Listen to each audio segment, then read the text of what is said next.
Hello children, welcome back to the second language English class. In the last class children, in the lesson There's a Girl by the Tracks, you came to know about the quality of compassion. In today's class, we are going to go through the poem The Quality of Mercy.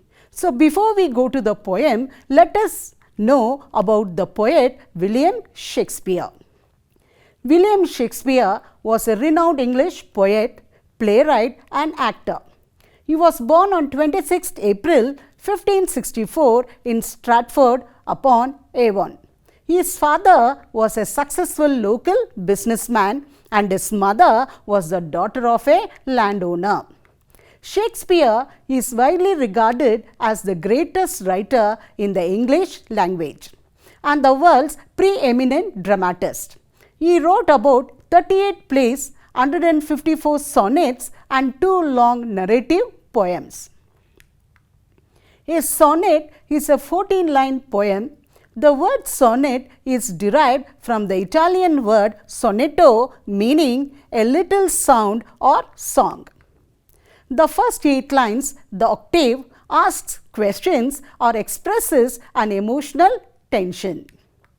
The last 6 lines, the sestate, answers the question or relieves the tension. Some of his notable plays are Julius Caesar, The Tempest, Othello, Romeo and Juliet, The Merchant of Venice, Hamlet, A Midsummer Night's Dream, Macbeth, The Winter's Tale and so on. Children, up till now, you came to know about William Shakespeare. You have got an activity to do here, children. What I want you to do is gather some more information on William Shakespeare and prepare a profile on him and post it in your WhatsApp group. Children, in this poem, importance is given to the quality of mercy. It is called a divine quality because it's a quality found in God. And the human beings, when they have got this quality in them, they become very close to God. In this world, children, everything is being created by God.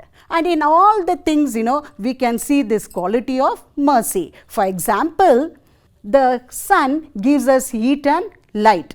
The trees give us clean air. The river gives us water. The cow gives us milk. Mother Earth, she gives us food. Like this, in each and everything we find the quality of mercy. It is few human beings in whom we don't find this quality at all.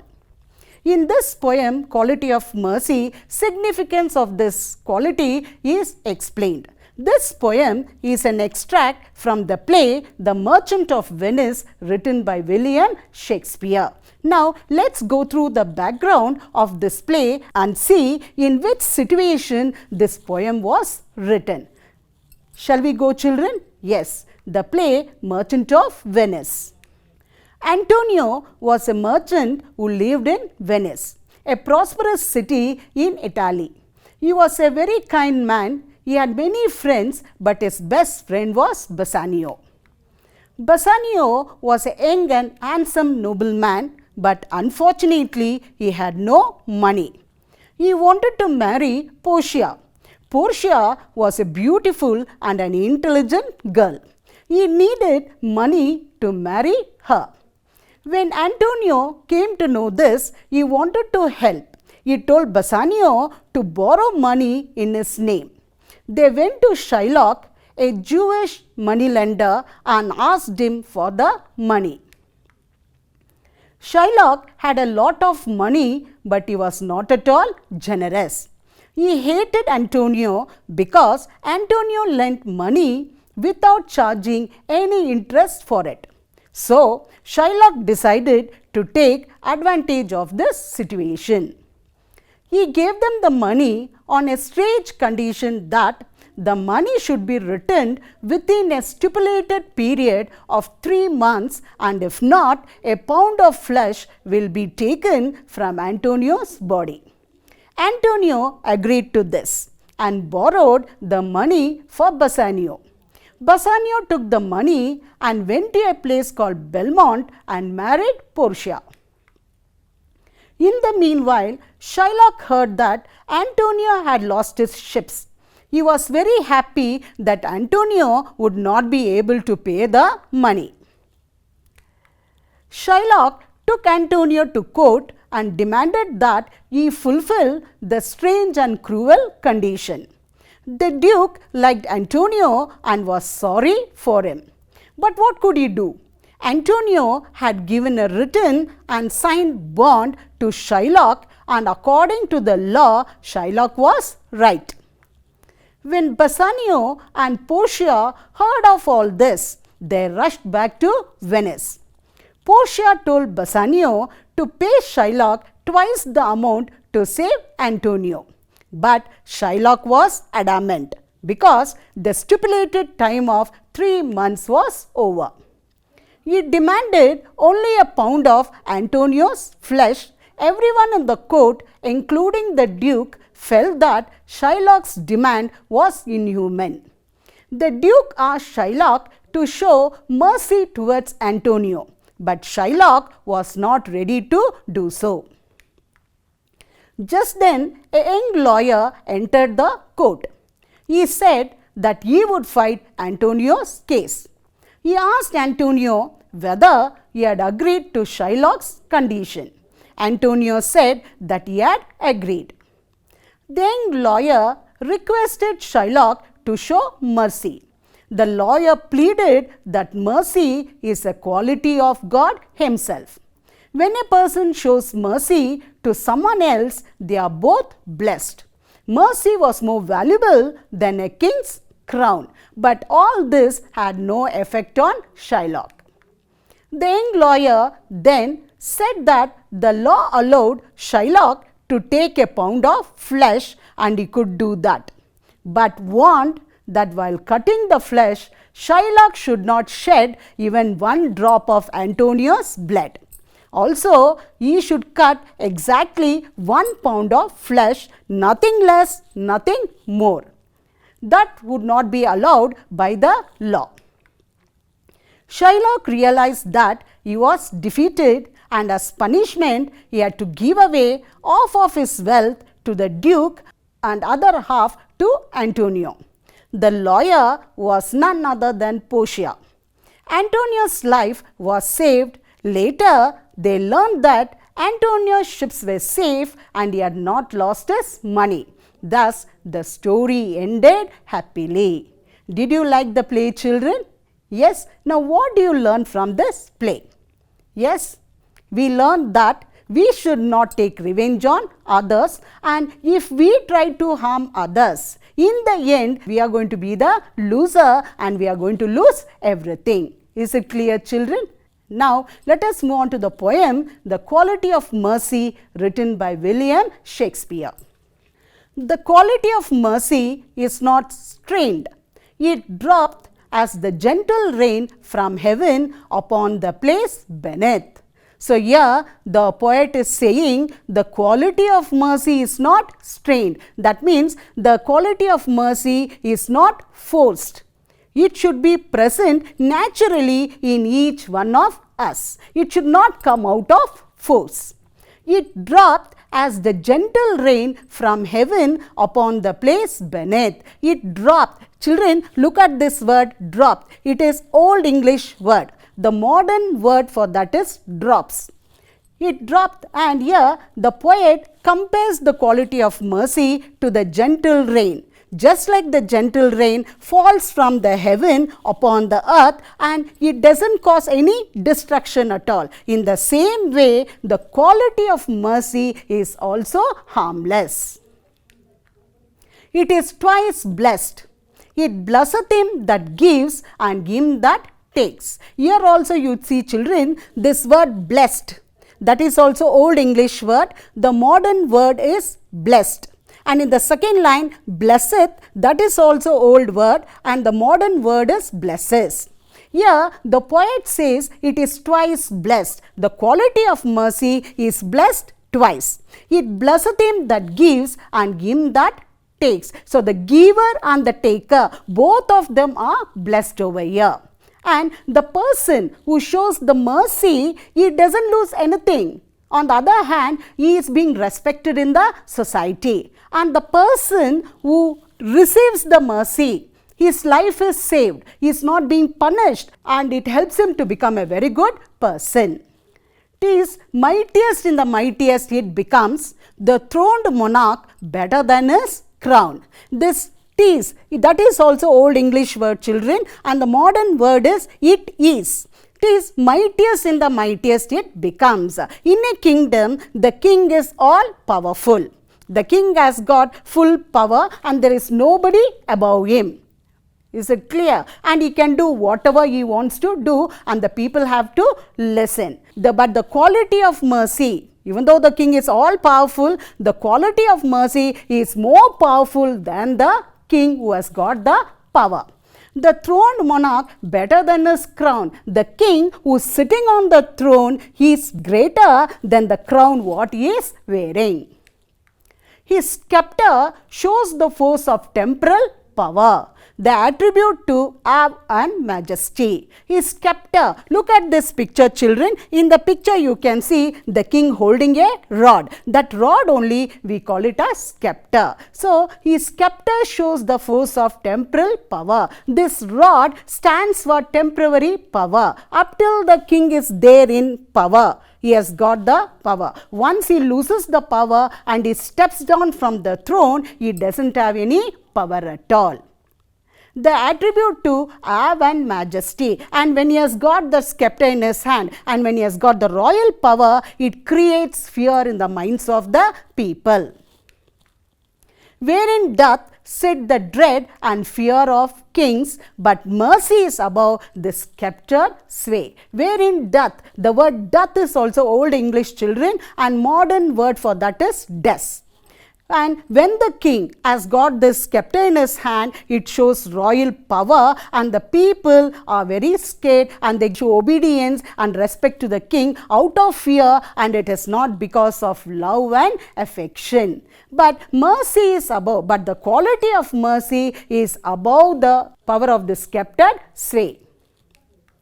It is enthroned in the heart of kings. It's an attribute to God himself. The quality of mercy, it is found in the heart of kings. If it is found in the heart of kings, it's an attribute to God himself. It is a quality which is found in the God that is found in the king. And earthly power doth then show like us gods when mercy seasons justice. And when the king has got this quality of mercy in him, at that time what temporary power, what worldly power he has got, that will be changed into divine power and the king will be equal to God. And at that time when the king gives justice, it will be accompanied with mercy. Is it clear, children? So that is the power of mercy. Did you understand the poem? Yes. Children, this poem is for memorization and you have to learn it because in the exam you will have 4 marks for memorization. Just learning the poem will not help you. What you have to do is you have to practice it writing, because in this poem you come across Old English words. And until and unless you practice, you will not memorize the poem correctly and in the exam you will be making mistakes. So to fetch 4 marks, what you have to do, you have to practice writing the poem and you have to learn it. Is it clear, children? Now let us understand the meaning of certain new words that you came across in this poem. The first word is strained. The meaning of the word strained is forced or compelled. Now look at this picture, children. Yes, in this picture what can you see? Yes, you can see a man is trying to listen what the other person is talking in the next room. He strained his ears to listen, but the glass was soundproof. The next word is majesty. The meaning of the word majesty is royal power. Now look at this picture, children. In this picture you can see the king having a sceptre in his hand and he has got a throne on his head and is wearing the royal robe. And when you look at that picture, don't you think that it is majestic? Yes, this majestic power evoked fear in the heart of the subjects. Dropped. This is an old English word, children. The modern word for that is drops. Now look at this picture, children. Yes, the water dropped from a great height at Shivana Samudram. The next word is sceptre. The meaning of this word is a decorated rod carried by a king or a queen as a symbol of power. Now look at this picture, children. You can see a king holding a sceptre in his hand. Enthroned. The meaning is seated. In this picture, an old lady sat in the dining room enthroned on an old high-backed chair. She was seated on an old high-backed chair. The next word is attribute. The meaning for the word attribute is quality or character. Now look at this picture, children. It's a picture of Lord Buddha. Buddha had all the attributes of a king, but he chose to become an ascetic. So Buddha, when he was very young, he had all the qualities what was required to become a very good king. But he did not want to become a king. He became an ascetic. Children, here you have got an activity to do. Now you came to know the meaning of these new words. What I want you to do is that in your notebook you have to frame sentences of your own using these words. Will you do it, children? And write it and keep it in your notebook. When you go back to the school, your subject teacher will assess it. Now, let's see how much you have understood the poem. I'll be giving you some questions. You have to write down those questions in your notebook and you have to also write the answer. Yes. Answer the following question. The first question is, mercy is compared to something in the first two lines of the poem. What is it? Take open page number 41, children. Read that first two lines. You will get the answer for that over there. And write it down in your notebook, children. Now let us see whether you have written the answer correctly. The answer is, it is compared to the gentle rain from heaven. The second question, the speaker says that mercy is twice blessed. What does she mean by this? Again, go to the third line in the poem, children. There you will get the answer for this question. Did you get the answer, children? Write it down in your notebook. Now let us see whether you have written correctly. The answer is, mercy blesses the giver and the taker too. Both of them are being blessed. Now, the third question, when does earthly power show divine power? Now, in the poem, go to the last line, children.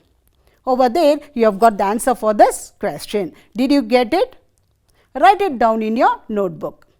Now, let's see whether you have written correctly.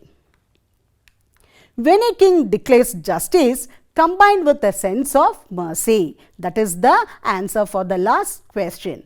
Read the extract and answer the questions that follow. The line is, his sceptre shows the force of temporal power, the attribute to awe and majesty. Okay, understand this line properly, children, analyze it, and now you have got the question, how does the sceptre show temporal power? The answer is, the sceptre creates fear among people. The next one is, in contrast, what quality does mercy stand for? Yes, the answer for this question is, mercy stands for divine quality and it flows from the heart. Let's move on to an activity. Some traits or qualities are mentioned below. Classify them into two categories of temporal power and divine attribute. Did you get it, children? Now, some traits or qualities are given for you. You have to group them into two categories. Okay. So, before you go to the activity, let us see the meaning of these words so that it will be easy for you to categorize them. The first word is love. It is nothing but feeling of deep affection. Revenge. The action of hurting or harming someone in return. When somebody hits you, you will be planning, how should I hurt that other person? That you call it as revenge. Sympathy, feelings of pity and sorrow. Tyranny, cruel and oppressive government. Cruelty, behavior which causes physical or mental harm to another.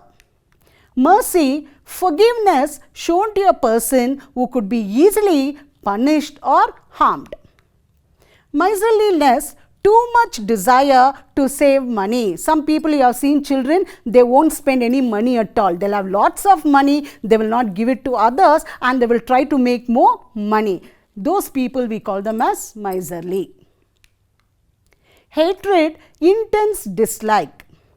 Tit for tat, injury or insult in return. What does this tit for tat means? Sometimes when somebody comes and slaps you on the cheek, immediately what will you do? You want to hit that person on his cheek. So that we call it as tit for tat. What that person does for you, you want to do the same thing to the other person. Attitude, thinking or feeling about something. Compassion, concern for others. Is it clear, children? You must have learned the meaning of these words. Look at this picture, children. You can see two baskets. The first basket is named temporal and the second basket has got divine attributes. Now, what you are supposed to do means, just now you came to know the meaning of the words. So, you have to drop these words in their respective baskets. Did you get it, children? Categorize them into the two headings and drop them in the basket. Start doing it, children. Yes? Have you finished doing it? Yes. Now, let us see whether you have done the activity correctly. Love, it is divine attribute. Revenge, temporal. Sympathy, divine attribute. Tyranny, temporal. Cruelty, temporal. Mercy, divine attribute. Miserliness, temporal. Hatred, temporal. Tit for tat, temporal. Attitude, temporal. Compassion, divine attribute. Very good, children. Congratulations, you have done well. So, it shows that you have understood the meaning of temporal and what are the qualities that you call it as divine attribute. Very good. Keep it up, children. Let us move on to the next. Now, look at this picture, children. In the first picture, you can see a brother and a sister. And in the second picture, you can see a cute lamb. Now, read this line, children. His sister is as gentle as a lamb. Here, there is a comparison shown between the girl and the lamb. And the comparison between the gentleness of his sister and the lamb. You all know the lamb is a very gentle animal and it does not harm anybody. In the same way, he says that his sister is also very gentle. Now, let's go on to the next one. Yes, in the first picture, you see a baby sleeping. And in the second picture, you can see the koala sleeping on a tree. Now, read this line, children. The baby sleeps like a koala. So, two different things are taken over here and they are compared. Now, what does the comparison over here means? The comparison is between the sleeping posture of a baby and a koala. So, how the koala is sleeping on the tree, in the same manner, the baby is also sleeping. Is it clear? Now, let's go on to the next one. Yes, in this picture, you see two boys fighting and in the second picture, you can see a cat and a dog fighting. Now, read this sentence, children. The boys fought like cats and dogs. So, here also two different things are taken and a comparison is being shown. The comparison is between the way the boys and the way the cat and dogs fight. Now, in this next pictures, you can see in the first picture, a woman is shown as she is very busy. And in the second picture, you can see a bee. And you all know the bee doesn't sit quietly for some time. Every time it is seen very busy flying from one flower to another flower collecting the honey. So, now read this sentence, children.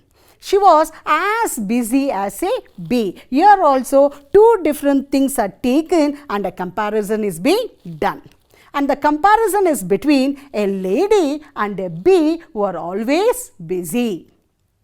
And when you take two different things and when you bring about a comparison between these two things using words like or as, then you call it as figure of speech simile. Did you get it, children? So now take down this definition of simile.